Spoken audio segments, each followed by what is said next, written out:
Sommes-nous victimes de notre génétique? Votre destin est-il prédéterminé? Depuis que les principes de la génétique ont été découverts en 1866, il existe une notion selon laquelle les gènes déterminent l'avenir de votre santé et le caractère de votre vie. Nous avons tous entendu quelqu'un dire « cette maladie est présente dans ma famille », ce qui découle de l'idée que les maladies sont causées par la génétique. Il existe un gène appelé le gène BRCA1 qui est associé au cancer du sein. 50% des femmes porteuses de ce gène finissent par avoir un cancer du sein. Découvrir que l'on est porteur de ce gène est généralement une nouvelle très bouleversante, car beaucoup l'aperçoivent comme une condamnation à mort. Mais la moitié des femmes porteuses du gène BRCA1 n'ont pas le cancer. D'où la question suivante. Quelle est la différence entre celles qui ont le cancer et celles qui ne l'ont pas? Et la réponse est l'environnement et l'état d'esprit. S'il existe quelques maladies rares qui se déclarent à la naissance, plus de 99% des maladies et des troubles se manifestent plus tard dans la vie. Notre environnement façonne notre esprit, et notre esprit produit des substances chimiques qui déclenchent l'expression des gènes. Les gènes sont donc en corrélation avec la maladie, mais ils n'en sont pas la cause, et ils ne contrôlent pas la biologie. Avec ces informations, nous ne sommes plus des victimes. Nous avons le pouvoir de changer notre état d'esprit. Nous avons le libre arbitre. Si nous utilisons notre esprit conscient, nous pouvons nous élever au-dessus de nos programmes subconscients et écrire un nouveau destin pour nous-mêmes. Comme l'a dit Einstein, aucun problème ne peut être résolu à partir du même niveau de conscience qu'il a créé. Si nous voulons forger un nouveau chemin pour nous-mêmes, cela commence par un nouvel état d'esprit. Sur ce, nous vous proposons un autre épisode de la série originale Gaia, Rewired, avec le Dr Joe Dispenza. Dans cette présentation, il expliquera comment développer de nouveaux schémas de pensée, reprogrammer vos gènes, guérir votre corps et entrer dans un nouvel état d'être. Nous espérons que vous apprécierez tous. Vous avez probablement déjà entendu l'expression « ce qui est en haut est comme ce qui est en bas ». C'est une vérité que j'ai découverte dans mes propres recherches. Et si vous étiez capable de créer une expérience intérieure dans votre esprit, porteuse d'une amplitude d'énergie ou d'émotion, supérieure à une expérience émotionnelle très chargée dans votre passé, ce qui pourrait amener votre esprit à répondre littéralement à un nouvel esprit. Est-il possible qu'en combinant une intention claire dans votre esprit, avec une émotion élevée dans votre corps, vous puissiez faire sortir votre cerveau et votre corps du passé et les faire entrer dans un nouvel avenir?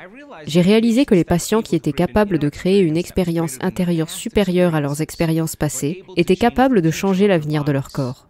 En un sens, ils ont changé leur destin génétique. Je suis votre hôte, le Dr Joe Dispenza, et dans l'épisode précédent, nous avons approfondi les différents types d'ondes cérébrales. Dans cet épisode, nous allons découvrir le pouvoir de votre esprit et comment il peut changer l'expression de vos gènes. Je veux dissiper le mythe qui entoure les gènes et vous présenter une nouvelle science appelée épigénétique. J'espère que ces informations vous aideront à comprendre comment améliorer votre vie de l'intérieur. Commençons par un peu de biologie simple. Imaginez votre corps comme une machine à produire des protéines. Les cellules musculaires fabriquent des protéines musculaires appelées actine et myosine. Les cellules de la peau fabriquent des protéines de la peau appelées collagène et élastine. Les cellules de l'estomac fabriquent des protéines de l'estomac appelées enzymes. Votre système immunitaire fabrique des protéines immunitaires, appelées immunoglobulines ou anticorps. Les cellules de vos yeux fabriquent des protéines oculaires, appelées créatine. Et toutes les cellules de votre corps, sauf les globules rouges, fabriquent des protéines. L'expression des protéines est l'expression de la vie. Parce que les protéines sont responsables de la structure et de la fonction de votre corps. Pour qu'une cellule fabrique des protéines, un gène doit être stimulé ou régulé. Alors, que sont les gènes? Pensez aux gènes comme une bibliothèque de potentiel. Et donc, après la découverte du génome humain, il y a eu un mythe selon lequel les gènes créent des maladies. Mais si vous étudiez la recherche, moins de 1% des gens sur la planète sont nés avec des pathologies génétiques précoces, comme la maladie de Tay-Sachs, l'anémie falciforme, le diabète de type 1, Les autres 99% sont créés par le style de vie, le comportement et les choix. Donc, pour qu'une cellule fabrique une protéine, un gène doit être régulé. Si vous comprenez donc que les gènes ne créent pas de maladie et que l'expression des protéines provient de la régulation des gènes, alors qu'est-ce qui fait que les gènes sont régulés ou stimulés? Les dernières recherches dans le domaine appelé épigénétique disent que les gènes ne créent pas de maladie. C'est l'environnement qui déclenche un gène qui commence à créer la maladie. Mais cela soulève la question suivante. Comment deux ouvriers, travaillant côte à côte, tous deux exposés aux mêmes produits chimiques cancérigènes, l'un contracte un cancer et pas l'autre? Il doit sûrement y avoir un ordre interne dans le corps de cette personne, qui est supérieur aux conditions de son environnement. Et dans un sens, l'environnement interne du corps est toujours l'environnement externe de la cellule. Ainsi, ce ne sont pas les gènes qui créent la maladie, c'est notre réaction à l'environnement. Ou mieux encore, la façon dont nous commençons à regarder l'environnement qui influence notre état émotionnel. Et ce sont nos émotions qui ont un rôle clé dans l'envoi de signaux qui font que les gènes sont régulés à la hausse, ou ce que nous appelons régulés à la baisse. Les gènes sont comme les lumières d'un arbre de Noël. Ils s'allument et s'éteignent tout le temps. Mais dans un sens, ils ne s'allument pas et ne s'éteignent pas. Ils sont régulés, ou ils reçoivent des instructions de l'environnement extérieur à la cellule. Et quand vous recevez les bonnes instructions, quand le gène est régulé, il produit une protéine saine. Quand la cellule reçoit des informations qui la fait se contracter ou limiter ses productions métaboliques, elle commence à se réguler à la baisse et elle commence à fabriquer une protéine de moins bonne qualité. Donc, si l'environnement indique au gène et le produit final d'une expérience dans votre environnement est appelé une émotion, est-il possible que vous puissiez déclencher un gène avant l'environnement? Nous avons appris dans les épisodes précédents que plus l'émotion que vous ressentez suite à une expérience dans votre vie est forte, plus vous vous sentez altéré à l'intérieur de vous, plus vous vous concentrez sur la cause. Le cerveau fige l'image, et c'est ce qu'on appelle la mémoire. Nous avons dit que les gens pensent neurologiquement dans les circuits de ces expériences passées. Ils pensent chimiquement dans les limites de ces émotions, et comment vous pensez et comment vous vous sentez crée votre état d'être. Donc, dans un sens, des événements émotionnels très chargés peuvent déclencher des gènes qui commencent à provoquer des changements dans le corps. Donc, si une personne se réveille tous les matins et cherche le sentiment familier qu'elle appelle elle-même, au moment où elle entre en contact avec ce sentiment qui lui est familier, ces sentiments influencent ses pensées, et ces pensées créent plus de produits chimiques qui créent les mêmes sentiments. Alors, s'ils vivent à travers la même émotion, il est logique qu'ils stimulent les mêmes gènes de la même manière chaque jour. Ainsi, ils se dirigent vers le destin génétique, parce qu'il n'y a pas de nouvelles informations provenant de l'environnement qui pourraient éventuellement commencer à sélectionner ou à donner des instructions à de nouveaux gènes.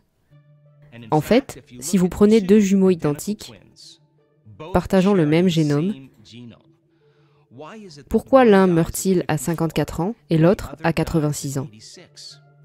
De toute évidence, cela tient à leur interaction avec l'environnement, aux choix qu'ils font, au comportement qu'ils adoptent, à la façon dont ils réagissent au stress et à leur capacité à revenir à l'homéostasie.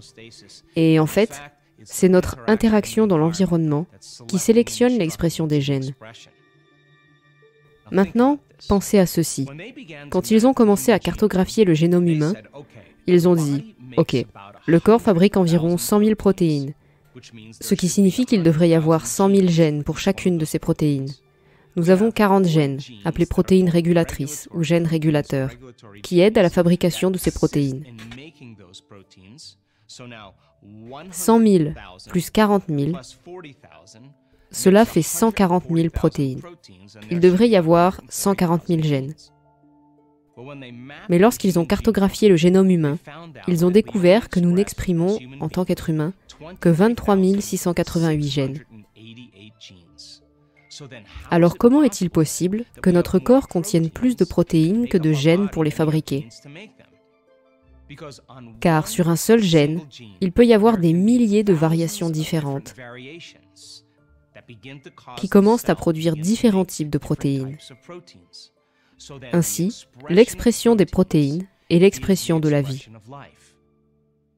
Donc si les gens vivent dans la routine d'un futur prévisible, ou s'ils sont coincés dans les mémoires de leurs émotions de leur passé, et qu'ils ne peuvent pas penser ou agir plus que ce qu'ils ressentent, alors ces séries d'événements dans leur vie ont commencé à influencer l'expression de leur gène. Puis, une fois que le gène a été déclenché, et que la personne vit constamment en dehors de l'homéostasie, ou de l'équilibre, ce déséquilibre devient son nouvel équilibre. Ainsi, l'environnement interne de leur corps envoie des signaux spécifiques aux cellules, et les cellules reçoivent les mêmes instructions. Les mêmes instructions produisent les mêmes protéines, et la personne commence à ressentir une mauvaise santé ou une maladie. Je me suis donc intéressé à ce sujet, parce que j'ai commencé à lire des recherches dans lesquelles des scientifiques prenaient des personnes atteintes de diabète de type 2 et les exposaient à 1 heure de comédie. Quand ils évaluaient le spectacle comique, beaucoup de participants l'évaluaient sur une échelle de 1 à 5, 5 signifiant qu'ils avaient ri pendant toute 1 heure. Mais ce qu'ils mesuraient avant et après le spectacle comique a attiré mon attention, car ils mesuraient l'expression des gènes pour voir si le changement de leur état émotionnel était capable, en 1 heure, de sélectionner et d'envoyer des instructions à de nouveaux gènes. Et en fait, plus de 20 gènes ont été régulés à la hausse, juste par le changement d'humeur des gens. Donc, en changeant leur état interne, ils ont pu sélectionner et envoyer des instructions à de nouveaux gènes qui ont fabriqué de nouvelles protéines. Les gens ont commencé à fonctionner avec le diabète dans une fourchette normale, ou à des niveaux de sucre dans le sang légèrement élevés, par rapport à leur niveau de sucre dans le sang chaque jour. Cela m'a fait penser, si je pouvais prendre un groupe de personnes et mesurer l'expression de leurs gènes, et pendant 4 jours, leur demander de penser différemment, de faire des choix différents, de vivre de nouvelles expériences et d'élever leur état émotionnel, serait-il possible qu'en 4 jours, ils puissent commencer à changer l'expression de leurs gènes? Nous avons donc sélectionné 32 personnes dans le cadre d'une étude randomisée. Nous avons effectué des tests pour prélever des cellules à l'intérieur de leur bouche. Et nous voulions effectuer des mesures avant qu'elles ne commencent un atelier. Puis nous voulions prendre une autre mesure pour voir s'il y avait un changement. Nous avons mesuré 7500 expressions génétiques différentes. Cela signifie que lorsqu'ils sont sortis de la routine, lorsqu'ils ont échangé certaines émotions contre des émotions élevées, en commençant à changer leur état intérieur, seraient-ils capables de déclencher le gène avant l'environnement? Or, nous avons constaté qu'en 4 jours, le gène qui fabrique de nouveaux neurones en réponse à l'apprentissage et aux expériences nouvelles était activé. Le gène de la réparation cellulaire, qui stimule les cellules souches, ces cellules transitoires qui vont vers les tissus endommagés et les réparent, était activé. Il y avait donc une régénération en cours dans le corps. Le gène du stress oxydatif était régulé à la hausse. Ainsi, le corps a pu revenir à une santé normale. Antioxydants, anti-cancer, anti-vieillissement, anti-maladie cardiaque, anti-AVC, anti-neurodégénératif, anti-inflammatoire, antimicrobien. Le gène pour construire des structures cellulaires, le cytosquelette de la cellule, a été activé. Plus d'intégrité, plus de régénération dans la cellule. 3 gènes ont été activés, qui ont commencé à supprimer la croissance du cancer dans les tumeurs. Et les gènes pour l'équilibre hormonal, la fonction métabolique et l'ordre métabolique sont tous stimulés dans les 4 jours. 8 gènes régulés à la hausse. Ce sont tous les gènes qui ont été activés, régulés à la hausse en seulement 4 jours. Donc, il est alors logique que vous n'êtes pas condamné par vos gènes, mais que vous êtes votre propre ingénieur génétique.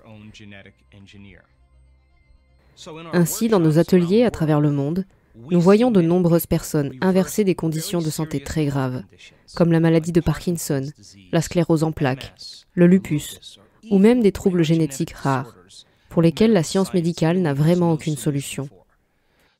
Donc, pour que je comprenne comment cela était possible, j'ai étudié l'expression des gènes, Nous savons maintenant que lorsque les gens se font soigner, ils régulent vers le bas de nouveaux gènes, et ils régulent vers le haut les gènes qui ont à voir avec la maladie ou le déséquilibre.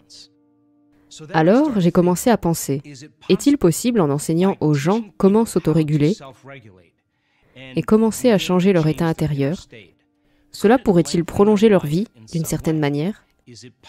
Est-il possible que la méditation ou les pratiques contemplatives quotidiennes puissent influencer l'avenir d'une personne en ajoutant des jours à sa vie? Nous avons donc réalisé une autre étude qui s'est déroulée à Palm Springs, en Californie, en 2017. Ce que nous avons fait, c'est que nous avons sélectionné 32 personnes au hasard.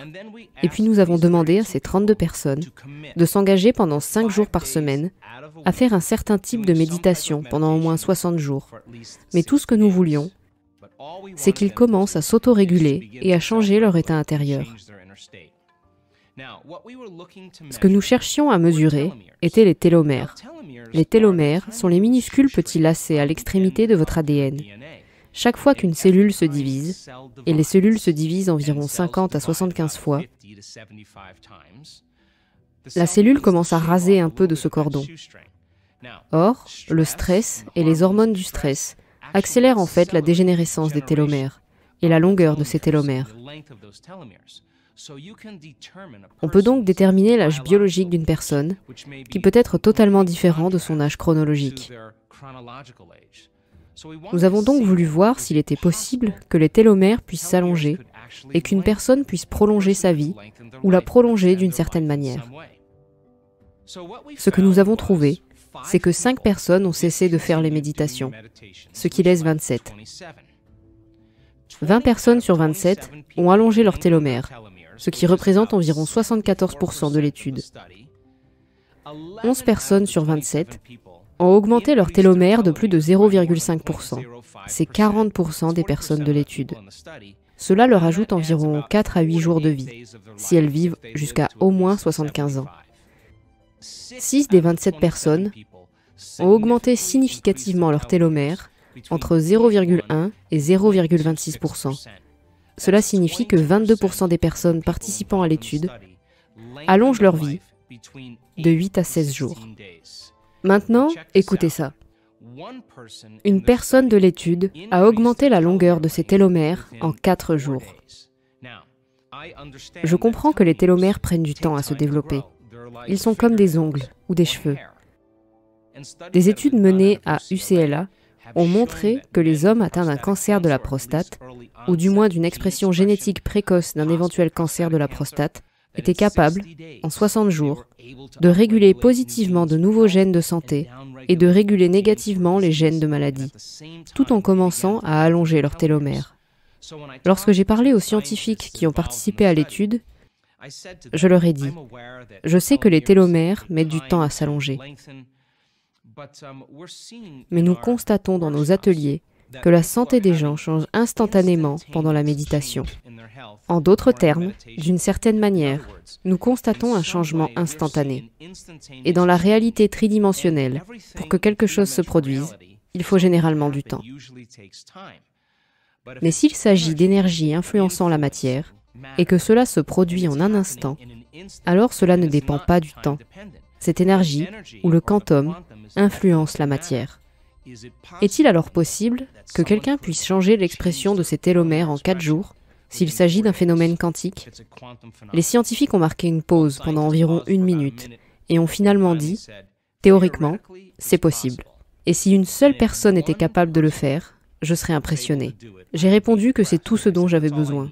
Nous avons eu une personne capable de changer significativement la longueur de ses télomères en 4 jours. Et c'est un phénomène quantique. Donc, dans un sens, nous sommes entrés dans l'histoire en prouvant que vous pouvez allonger votre vie en changeant votre état interne. Alors, comment change-t-on l'expression des gènes? Lorsque les gens ont des expériences émotionnelles très chargées, que cela commence à changer leur état émotionnel, que cela change leur structure cérébrale, change la cartographie de leur cerveau, comment est-il possible, alors, qu'ils puissent commencer à sélectionner et à instruire de nouveaux gènes et à changer leur santé? Eh bien, lorsque vous avez une expérience interne dans votre esprit qui porte une amplitude d'énergie supérieur au programme câblé dans votre cerveau et au conditionnement émotionnel dans votre corps, vous serez biologiquement changé. Voici une personne qui vit sa vie normale. Tout d'un coup, elle vit une expérience émotionnelle très forte. Cette expérience connecte et enrichit les circuits de son cerveau et il commence à envoyer le signal chimique et émotionnel au corps. C'est cette signature chimique et émotionnelle dans le corps qui commence à changer l'état d'esprit de la personne. Pourquoi? Parce que nous pourrions dire que leur corps et leur cerveau sont maintenant dans le passé et que cet événement les a changés biologiquement. Alors, comment vont-ils changer la biologie de leur circuit, leur neurochimie, leur expression hormonale et même leur expression génétique? Ce qui se passe pour la plupart des gens est qu'ils commencent à créer des croyances sur eux-mêmes dans leur vie, à partir d'expériences passées. Ce sont les pensées, neurologiquement, et les sentiments, chimiquement, qu'ils embrassent dans la biologie de leurs expériences passées, qui deviennent finalement leur état d'être. Car la manière dont vous pensez et la manière dont vous ressentez créent votre état d'être. Ainsi, lorsqu'une personne a une expérience intérieure, dans le moment présent, qui porte une amplitude d'énergie, ou que l'émotion intérieure est plus grande que le choc ou la trahison du passé, il est logique que, lorsque le quotient émotionnel est plus grand que l'expérience passée, le cerveau commence à se recabler et à envoyer une nouvelle signature émotionnelle, commençant à conditionner le corps dans ce moment présent à un nouvel esprit. On pourrait dire, alors, que votre biologie change littéralement, ou mieux encore, que le passé n'existe plus. Je veux raconter une histoire pour pouvoir comprendre tout cela. Nous avons une femme de 72 ans qui est venue à un événement d'une semaine à Vancouver, en Colombie-Britannique. Cette femme a été diagnostiquée avec la maladie de Parkinson. La maladie de Parkinson est une déficience en dopamine dans le cerveau. Quand il n'y a pas assez de dopamine dans le cerveau, tout d'un coup, les neurones moteurs supérieurs dans le cerveau ne peuvent pas communiquer très bien les uns avec les autres. Et l'effet est qu'ils commencent à produire des tremblements involontaires. Ce type de paralysie est appelé paralysie spastique. Vous observez une limitation de la fonction motrice. Quand une personne essaie de bouger, elle a ces tremblements involontaires. Et quand elle essaie de les contrôler avec son esprit conscient, elle n'y arrive pas. En fait, très souvent, lorsqu'elle est anxieuse ou nerveuse, ces tremblements ou son état s'amplifient, car c'est un gène qui a été régulé à la baisse. Ainsi, cette femme, avec une méditation, a eu une expérience intérieure qui était littéralement si profonde, si élevée, que lorsqu'elle est revenue à elle, elle a littéralement commencé à exprimer différentes protéines. En un sens, elle a changé son corps par la seule pensée.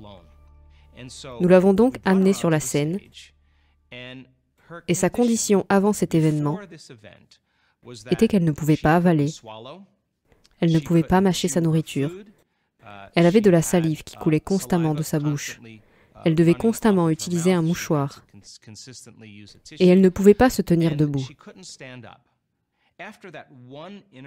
Après cet événement intérieur d'une amplitude énergétique supérieure au programme câblé de son cerveau et aux sentiments émotionnels normaux qu'elle ressentait au quotidien, on peut dire qu'à ce moment-là, les gènes ont commencé à être régulés et de nouvelles informations sont entrées dans son corps. Elle s'est levée sur la scène et a dit, après toutes ces années, toutes les thérapies, tous les médicaments différents, toutes les opérations différentes que j'ai subies, rien ne me semblait pouvoir changer cet état. Et maintenant, je peux mieux parler, je peux mâcher ma nourriture, je peux me moucher, je peux avaler. Pour le public, elle s'est assise puis s'est levée. Elle a littéralement eu un changement significatif dans l'expression des gènes. Et cela s'est produit en un instant.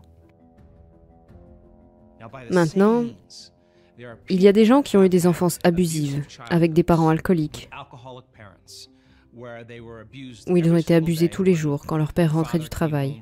Et ce n'était pas un seul événement. C'était une série de plusieurs événements, au fil du temps, qui ont commencé à sélectionner et à instruire des gènes qui les ont amenés à avoir une maladie génétique rare. Dans le cas de cette personne, il lui a fallu presque 2 ans pour littéralement frapper à la porte génétique et sortir de son mode de pensée normal et de ses sentiments habituels. En d'autres termes, chaque jour, elle a compris qu'elle était son propre ingénieur génétique et chaque jour, elle travaillait à passer de l'ancien moi au nouveau moi. Bien sûr, la vie n'est pas aussi linéaire. Elle avait ses propres événements stressants, ses propres difficultés, ses propres problèmes financiers, sa dynamique familiale. Et parce qu'elle vivait sa vie, ça lui prenait plus de temps. Mais chaque jour, elle réduisait un peu plus ses émotions du passé et apprenait à élever son état émotionnel. Elle s'entraînait chaque jour à combiner une intention claire avec une émotion élevée et à passer à un nouvel état d'être. L'état de santé de cette personne était très limité. L'échafaudage et la structure de ses os étaient en train de dégénérer et elle avait de nombreuses fractures. Les médecins lui ont dit qu'il n'y avait pas de solution pour cette pathologie génétique. Mais si vous comprenez que l'échafaudage des os est fait de protéines et que vous pouvez commencer à réguler ces gènes à la hausse, chaque jour, elle frappait à cette porte génétique, réduisait son état émotionnel et changeait ses pensées et ses sentiments.